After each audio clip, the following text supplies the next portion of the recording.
Bonjour, membre de cette communauté. Mon nom c'est Daoud Touré. Je suis le vice-président stratégique du Centre stratégique pour les initiatives africaines.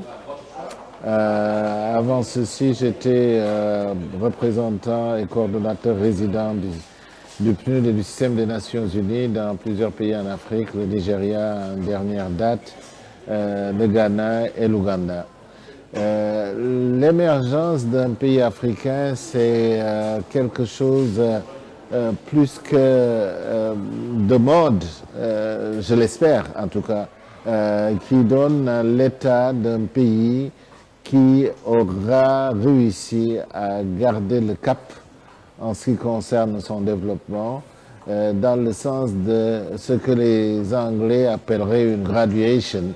Malheureusement, on a vu au cours des 5-6 décades passées que très peu de pays africains sont passés du stade de pays pauvres, dépendants, à un stade où, comme d'autres pays qui étaient au même niveau, à un moment donné, en Asie, pour ne pas parler d'elle, la Malaisie, qui se retrouvait au même niveau que le Ghana et le Nigeria à un moment donné, est aujourd'hui devenu ce qu'on sait.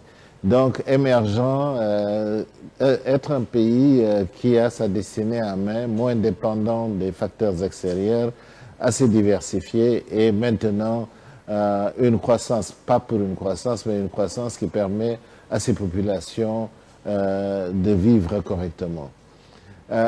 Écoutez, parmi les facteurs qui peuvent entraver l'émergence d'un pays, naturellement, il y a l'aspect financier, mais plus important, l'aspect des ressources humaines. Parce que il ne faudrait pas qu'on tombe dans le travers d'avoir de beaux plans émergents qui ne sont pas exécutés. C'est pourquoi le Centre stratégique pour les initiatives africaines, dont je suis le vice-président exécutif, avec d'autres collègues qui, comme on le dit, ont passé leur carrière dans des institutions internationales, qu'il s'agisse de la Banque mondiale, du système des Nations Unies, nous avons décidé de ne pas nous mettre en retraite, mais de travailler à identifier des cadres qui sont disponibles autant au niveau africain qu'en dehors du continent, mais également à tendre même la main à la jeunesse africaine, brillant comme nous savons, travaillant, étudiant dans de grandes universités, qu'il s'agisse de Princeton, qu'il s'agisse de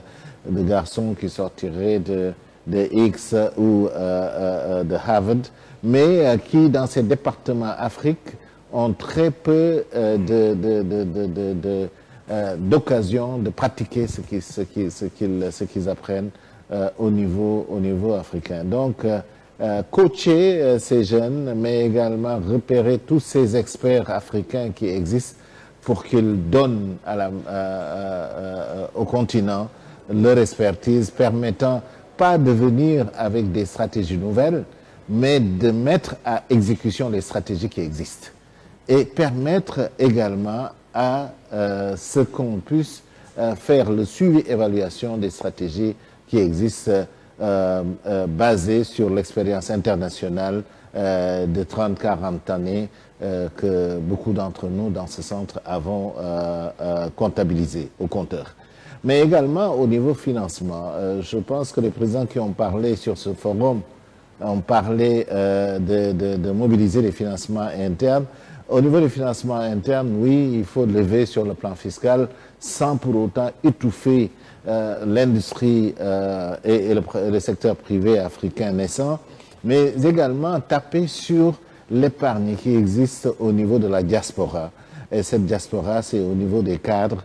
Et dans ce fichier que nous avons de cadres africains disponibles au niveau du continent et l'extérieur du continent, il est possible également de dériver des capacités d'épargne qui peuvent servir à compléter le financement qui existe et entraîner par la même occasion d'autres membres du secteur privé. Écoutez, je pense que c'est un débat qui a commencé déjà il y a 2 ans ici. Le PNUD avec le gouvernement ivoirien, la BAD et d'autres qui sont participants à l'organiser devraient être félicités. Mais le dialogue doit se continuer et personnellement, je reste à disposition des internautes à travers le monde pour répondre et participer et continuer à participer. Je vous remercie pour l'occasion qui m'est donnée. Merci.